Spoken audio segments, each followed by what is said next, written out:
I broke up with my boyfriend when he was the poorest. Later, he became successful and used all means to marry me. Everyone says that I am his most beloved wife. Until later, he brought a different woman home every night, breaking my heart and turning me into a laughing stock in the circle. I didn't cry or make a fuss. I lived quietly in the study and never disturbed him. He was furious, kissed my lips fiercely, and whispered to me, "Aren't you jealous?" He didn't know that I was sick. Every day that he took crazy revenge on me, I was silently counting down how many days I could live. Chapter 1. Mark started keeping a young and beautiful female college student. The girl's name is Kameli. She is pure and cute, exactly the type that Mark likes. Mark kept her for more than half a year. Apart from me, she is the woman Mark has stayed with the longest. My friends advised me to be careful. They all said that Mark seemed to be in love with Kameli. The first time I met Kameli was on my birthday. I started having nosebleeds in the morning and went to the hospital for a checkup. The doctor said that I probably would only live until next spring. I nodded slightly and whispered, "It's okay. I'm not afraid of death, but I'm a little afraid of pain." I heard that there is a very expensive medicine that can make me live more comfortably. There was not enough money in my bank card, so I went to Mark's company to find him. It just so happened that Kameli was there too. She had just graduated and was working as a secretary for Mark. Mark was in a meeting, so I sat outside and waited. Kameli kept staring at me and whispered to the colleagues around her, "She is the boss's wife, right? She is so ugly and skinny, as if she is dying. You all say I look like her, but I don't. I'm much prettier than her." My reflection was reflected in the bright glass, with my face bare and a bulky down jacket on. "It's not pretty, and I'm dying." A colleague pulled Kameli aside and whispered, "That's because she's not dressed up. If she put on makeup, none of you combined could compare to her beauty. Also, don't take advantage of your boss's favor and go and provoke her. You don't know how much the boss loves her. If you make her unhappy, be careful that the boss will kill you." Hearing that Mark loved me very much, Kameli pouted her lips in dissatisfaction and rolled her eyes at me. She brought me a cup of tea and asked me softly, "Abby, how could the boss let you wait so long? It's so strange. Every time I came to see him before, no matter how busy he was, he would come to accompany me first. He said that I was the most important. I thought he was so considerate to other women too." She curved her eyes and smiled sweetly, and the way she smiled looked a lot like me when I was young. I thought about it. Mark's attitude towards Kameli is indeed different. He had countless lovers, and he used them as tools to vent his anger on me. He brought a different woman home every night, testing my reaction again and again. Mark never stayed with him for a long time. Maybe 1 or 2 days, maybe 10 days or half a month. He always got bored quickly. The only one was Kameli. He kept her outside and accompanied her to eat, go shopping and watch movies. They are like an ordinary and loving couple. Mark gives her money and love. I looked at Kameli, smiled at her, and gently asked her, "You are so important. How could Mark bear to let you be a shameful mistress? You should persuade him to divorce me as soon as possible and marry you." Kameli's face suddenly changed. She was so angry that she cursed me in a low voice. "The one who is not loved is the mistress. You are the superfluous one. You just relied on the fact that you met Mark a few years earlier than me. But now you are old and ugly. What can you use to compete with me?" Her colleague was probably afraid that I would be angry, so he came over and grabbed her arm, trying to pull her away. "Actually, I don't mind. I have promised myself a long time ago that I will not be angry or sad for Mark. Not to mention being jealous of other women because of him. He doesn't deserve it." Chapter 2.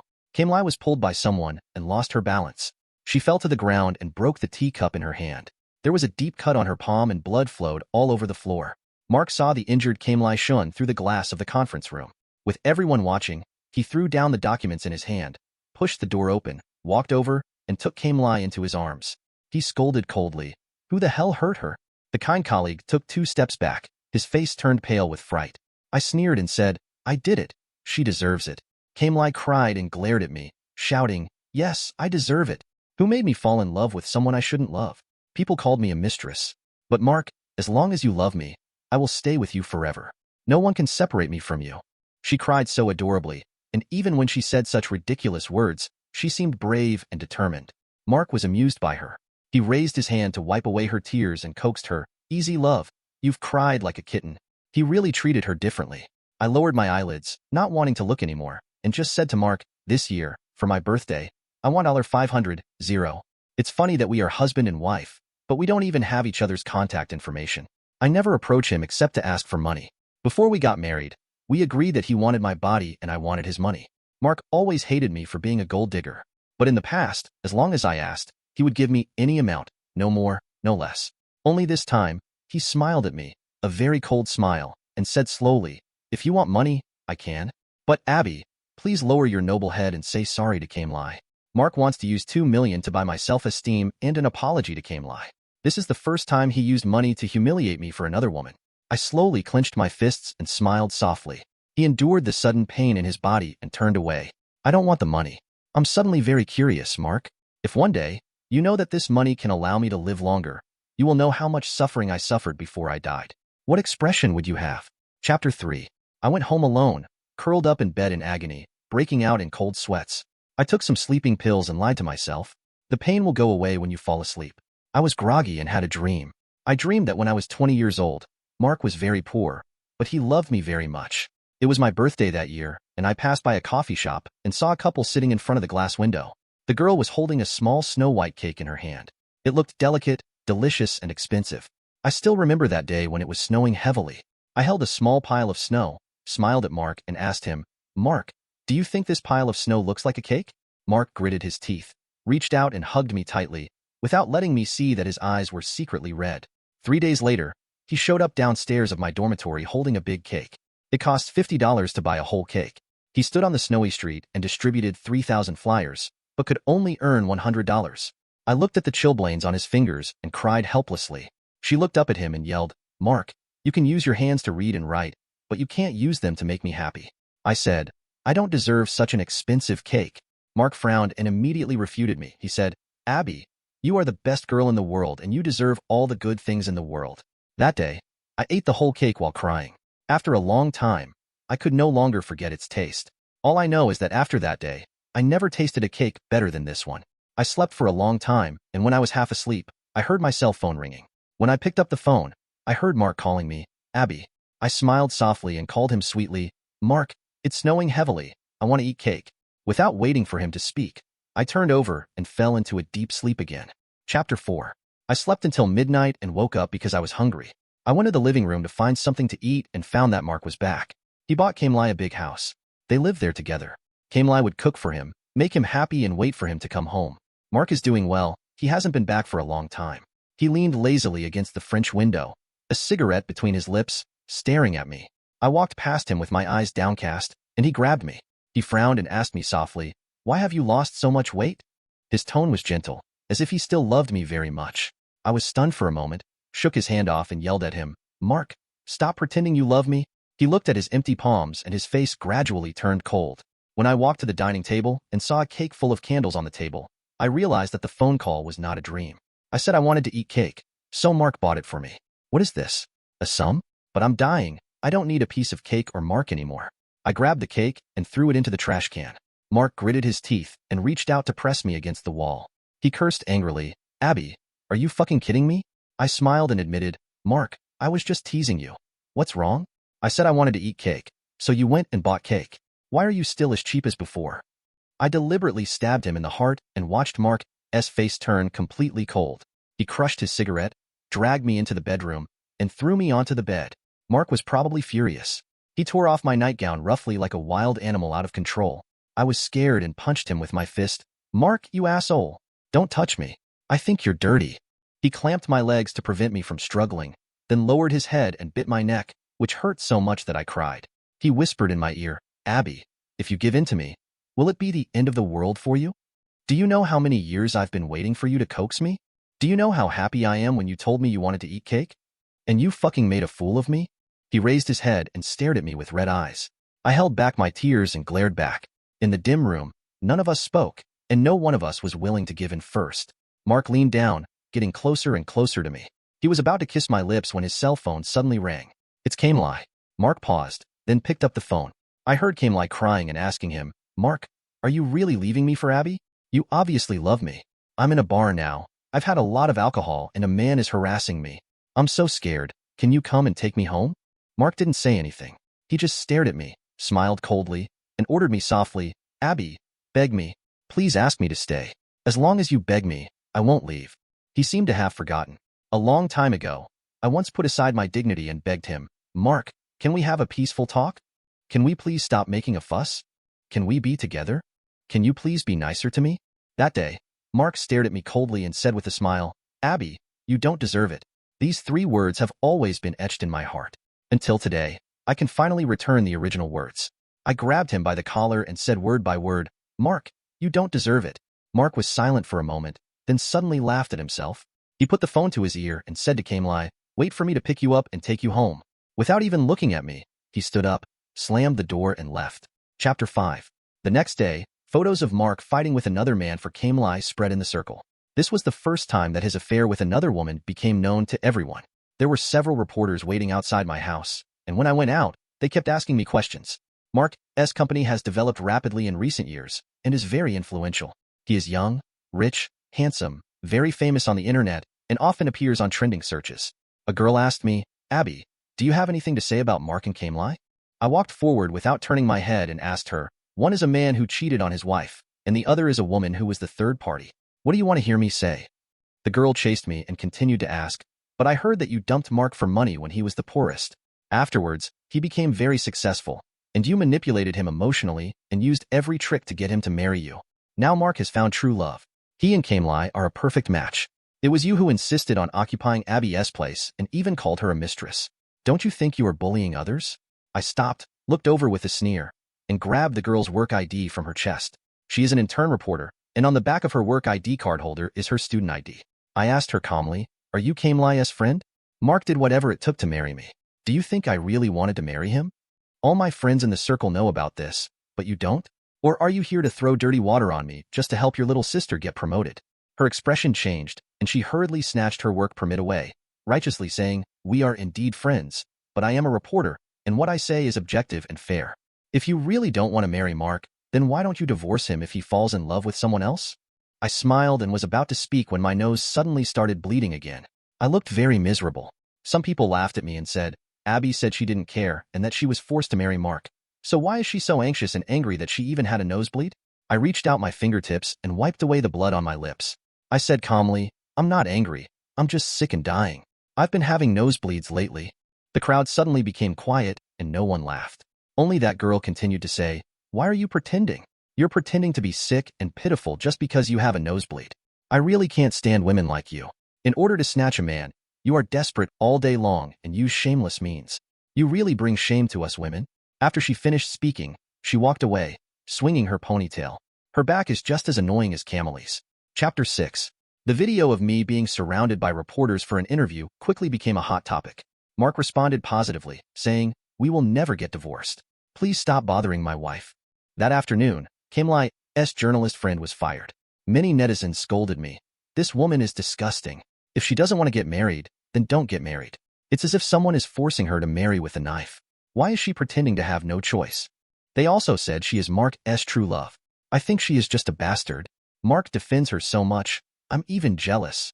And this woman dumped Mark for money before, and now she marries Mark for money. She said she didn't want to, just pretending to be aloof. Suddenly a netizen interjected, "Please watch your mouths. If you don't know the truth, just shut up." Everyone began to ask him, "What is the truth?" This matter is actually quite vulgar to say. That year, my mother suffered from a terminal illness. The doctor said that the genetic probability of this disease was very high. Not only could I get seriously ill at any time, but if I got married and had children, my children would also be at risk of getting sick. The day my mother fell ill, she had a nosebleed. She lost too much blood and was in a coma for 3 days. After waking up, she said, "Let me break up with Mark." I stared at her blankly and whispered, "Mom, I really loved him." It felt like I was talking to my mother, but also like I was talking to myself. Mom held my hand gently, nodded and said, "Mom knows, he is a good boy." She paused, smiled and said, "You two have been dating since high school. He rides his bike to wait for you at the alley every morning. Do you think I don't know? One time I saw him buy a rolled flatbread for you for breakfast. He had $12 in his pocket. A Ruggiemo was 10, and he had $2 left to buy 2 cups of soy milk, one for him and one for you. You were greedy and stupid at that time. He lied to you and said he had eaten it, and you believed him. You ate the Ruggiemo very contentedly. Mark was so poor at that time. His parents divorced and no one wanted him. They only gave him a small living allowance every month. He lived like an orphan. $12, maybe his daily living expenses, he spent it all on you without a second thought. At that time, I felt that my daughter was lucky to have found such a good boy.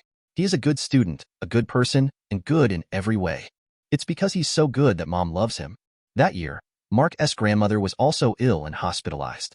He grew up with his grandmother and had a deep affection for her. In order to treat his grandmother's illness, he was busy every day. My mom said Mark is already struggling enough, so you shouldn't add to his burden. I pinched my palms for a long time before I said in a trembling voice, Mom, I can't bear to part with him. I can't bear to let go, and tears fall like rain. Chapter 6. It still makes me sad when I think about what happened 10 years ago.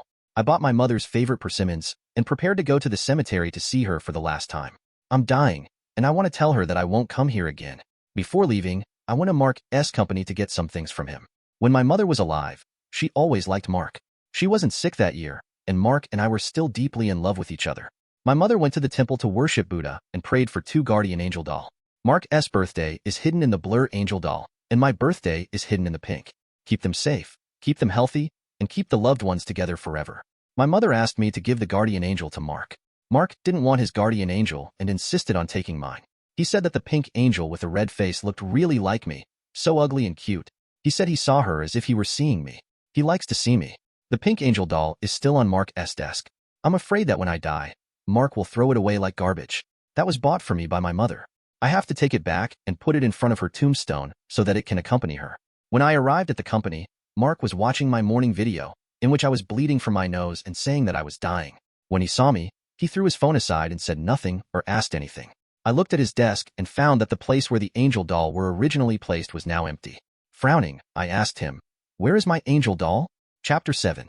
Kameli chased me over and heard me asking for something.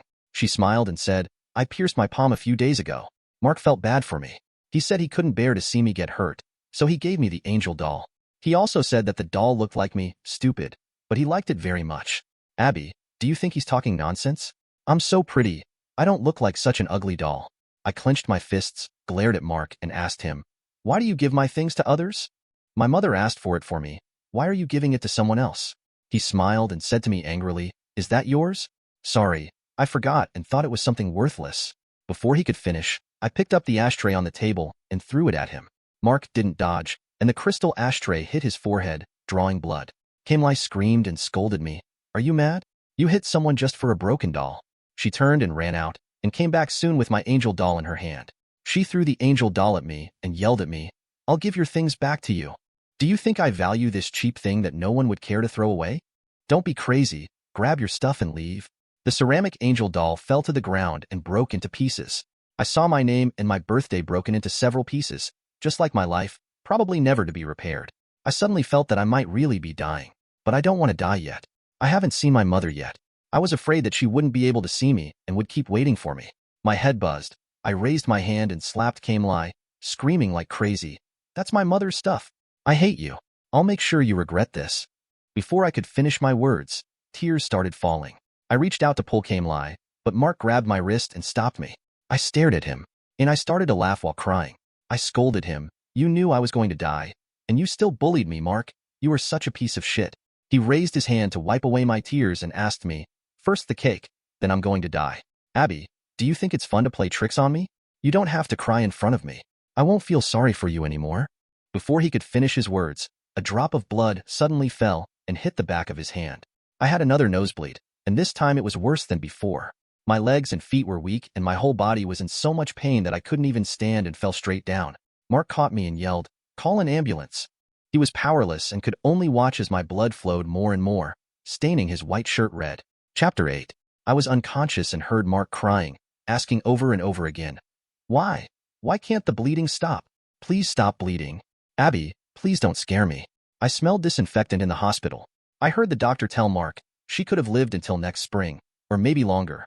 But she said she had no money and could not get treatment. Her condition is now out of control, and there is no need to continue treatment. Mark asked back, "So you're saying my wife is dying?" Without waiting for the doctor to speak, he suddenly raised his voice and cursed viciously. "I want my wife to live. If you can cure her, then cure her. If you can't, then get out and find someone else." That day, Mark almost smashed the ward. He found countless teams of experts and said that no matter how much it cost, he had to keep me alive. But terminal illnesses cannot be cured just by having money. Mark was paranoid and wouldn't listen to anything. He wanted to discharge me from the hospital and take me abroad for treatment. He was rich and powerful, and no one dared to stop him from making trouble in the hospital, until my best friend Nora showed up with my will.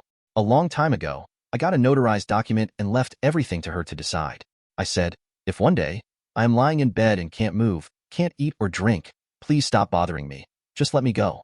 She knows that I am most afraid of pain. Nora slapped Mark in the face and pointed at his nose and cursed. You have a lot of money. What the hell were you doing before? It's too late to show off now, Mark. It's too late. She's going to die.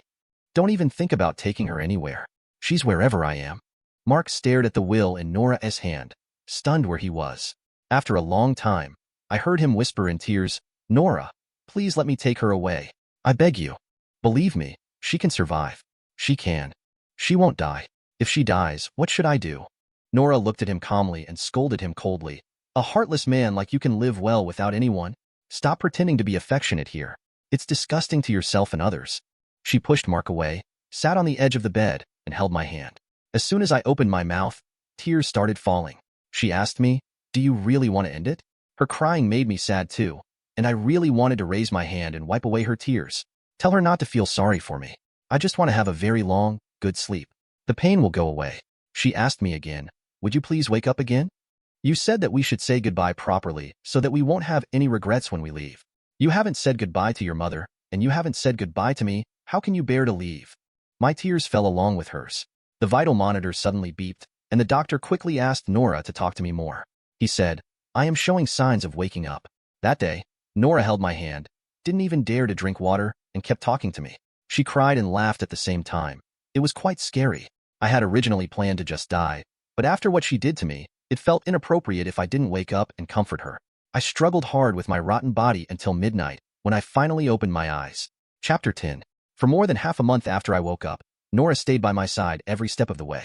She took care of me to the point of obsession, feeding me, accompanying me to the toilet, and almost helping me take off my pants. I was anxious and wanted her to get better quickly. If she continued like this, Nora would become a psychopath. While she was not in the ward, I tried to go to the toilet by myself. I had no problem walking without anyone to support me.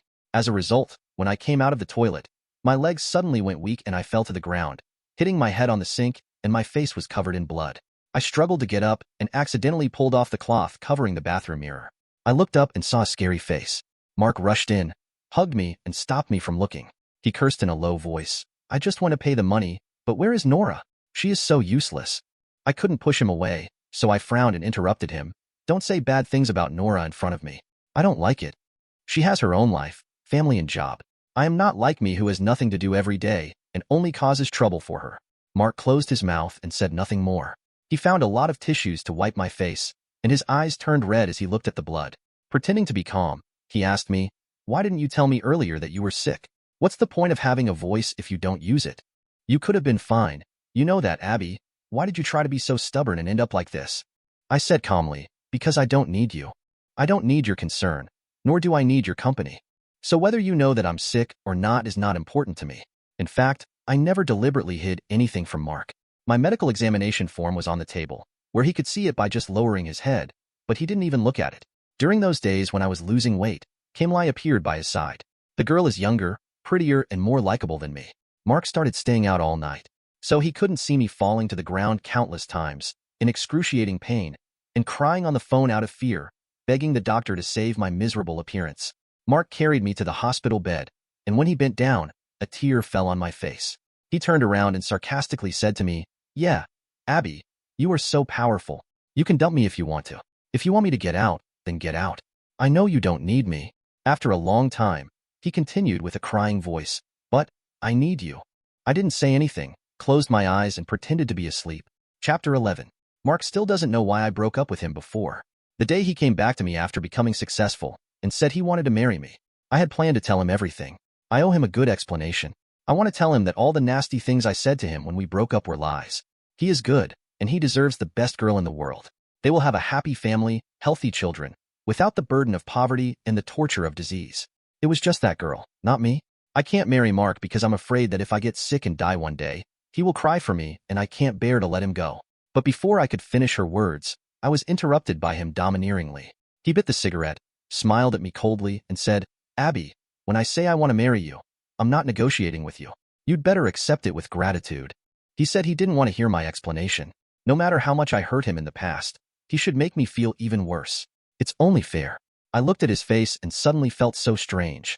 Maybe the kindness my mother and I showed him in the past was just one-sided thinking. Maybe that year, I should have held on to him tightly, letting him worry about me and letting the poverty of life wear down his morale. I was so stupid in the past, so stupid that I even felt sorry for myself.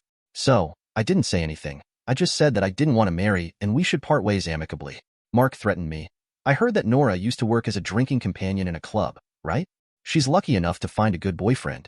Tell me, if that man knew that Nora used to be a hostess, would he still want her? I was so angry that I was shaking all over. I raised my hand and slapped Mark, calling him a bastard. His tongue was on my face, and he pinched my chin with a smile and said, Abby, I can do even more cruel things to get back at you. If you don't believe me, you can try it. Mark is ruthless and I dare not try because I am afraid of ruining Nora's hard-earned good life. I can only persuade myself that I have a miserable life, and it doesn't matter where I live. Just get married. This revenge lasted for a long time. It lasted so long that Mark got tired of playing and wanted to reconcile with me, but I no longer loved him. Chapter 12. Nora was so angry that for the next 2 days, no matter what I did, she would scold me. I cried because of her scolding, and I covered myself with the quilt and yelled, If you have the guts, take me to my mother. You will never be able to scold her. Nora didn't speak for a long time. After a while, she touched my hair and coaxed me gently. When you get better, I will take you to find your mother, okay? I knew she was lying to me, and I also knew that I would never get better, but I didn't want to make her worry, so I smiled and nodded and said, okay. I began to work harder to recover, taking lots of medicine and getting injections that left my arms bruised and purple, but I no longer cried out in pain. Mark watched from the side, gritted his teeth and slammed the door and left. At night, I heard him arguing with Nora. Abby wants to see her mother. Don't you understand? What's wrong with letting her go once? Nora scolded him. I think you just want her to die soon. You bastard. You think she lives too long and delays your mistress from getting promoted, right? I wiped away my tears secretly and hated myself for becoming a burden and making Nora so embarrassed. Chapter 12. I stopped asking to go out to see my mother, but my spirits gradually waned. I started to sleep more and more and spent less and less time awake. I think it's time to say goodbye to Nora. Perhaps it was a last burst of energy, for over the next few days my body felt more and more painful, but my spirits felt better and better. Maybe because she heard that I had recovered well, Kameli couldn't sit still anymore. She came to the hospital to see me while Mark was away. Nora saw her. She yelled, Baches are not allowed in here. You'd better get out of here right now, or I'll beat you so hard that your mother won't even recognize you. Kameli, however, was acting out of character. She suddenly knelt beside my bed and begged me, crying, Abby, I'm pregnant with Mark's child. You're almost dying. I beg you to be a good person for once and give me back the father of my child. She was 3 months pregnant and I was sick for 3 months. It turns out that Mark said he needed me, but he turned around and got drunk with another woman. Yeah, why does he need a dying woman? He was just lying to me. Fortunately, I didn't believe it. Kameli cried and reached out to pull my arm, but I was so weak that she almost pulled me off the bed. Nora protected me, and I got several scratches from her. Suddenly someone grabbed Kameli's hair and pulled her away. Mark gritted his teeth, wishing he could eat Kameli, and cursed fiercely. Did I ever tell you that if you dare to mess with my wife, I will fucking kill you? Kameli's expression changed. Just as she was about to speak, Nora picked up a pillow and smashed it on their faces, screaming, Take this batch and get out of here. Chapter 13. Mark dragged Kameli away and told me to wait for him to come back and listen to his explanation. Who wants to wait for him? I don't care at all. Nora looked down at me and asked softly, Abby, are you okay? Are you feeling uncomfortable anywhere? I covered my chest, pretending to be sad, and acted like a spoiled child to her. My heart hurts so much, I need to go shopping to feel better. She was so angry that she laughed and thought I was in good shape recently, so she agreed to take me out. I bought a baked sweet potato and took it to her car. She was a misophobe and never let anyone eat in her car. I took advantage of my status as a patient and ate a lot in her car. The sweet potato residue fell on the seat. Nora gritted her teeth and pretended not to see it. I directed her to drive to a high-end bridal shop. She was getting married in the spring, but I probably wouldn't be able to wait that long. I wanted to see her in her wedding dress. She didn't ask me why I brought her here, but just followed me into the store with red eyes. We are best friends, and we understand each other. I picked out a strapless satin wedding dress for Nora, and while she was trying them on, I picked out a bridesmaid dress for myself. I put on my clothes, squeezed into her fitting room, and took a photo with her. Just like, I can still help her get married. I have good taste, and Nora looks stunning in her wedding dress. I asked her if she wanted to buy it. She rolled her eyes at me and whispered to me, Buy whatever you want. Buy whatever you want. It's so expensive. Just take a couple more pictures. I smiled, left her in the fitting room admiring herself, and came out to quietly pay. She is the best girl in the world, and she deserves the most beautiful wedding dress in the world. I endured the cruel pain in my chest, left the bridal shop, and took a taxi to the cemetery to see my mother. Nora, it's really time to say goodbye this time. No joking, no crying. Third person's POV. Abby died. Mark kept thinking about it. What was she thinking when she signed the body donation agreement? He didn't expect that the day he took Kameli away would be the last time he saw Abby. She calmly watched him and Kameli quarreling, just like usual, as if she didn't care at all whether he fell in love with another woman. But he always felt that Abby's heart really died at that moment. So, she didn't wait for him to come back, nor did she give him a chance to explain. Her body was taken away by the hospital, and he couldn't even get a chance to say goodbye to her. Abby is so cruel. He began to regret not telling her at the time that Kameli was indeed pregnant, but it was not his child. That night at the bar, she drank too much and was dragged to the bathroom to be picked up. By the time Mark arrived, it was too late. Kameli is a master at playing the victim. She said that she got drunk because she doesn't drink. If Mark hadn't made her sad, she would never have encountered such a thing in her life. Mark knew that she was using moral blackmail, but seeing her crying, he suddenly thought of Abby. He softened his heart. He helped her send the scumbag who picked up corpses to prison and gave her money to have an abortion. But he couldn't give more. He always thought that Kameli was a very good girl. Although her temper was spoiled by him, she was very obedient. He didn't expect that he had raised a greedy, poisonous snake, which bit him hard when he was not prepared. He thought that Abby must have hated him when she died. He thought again.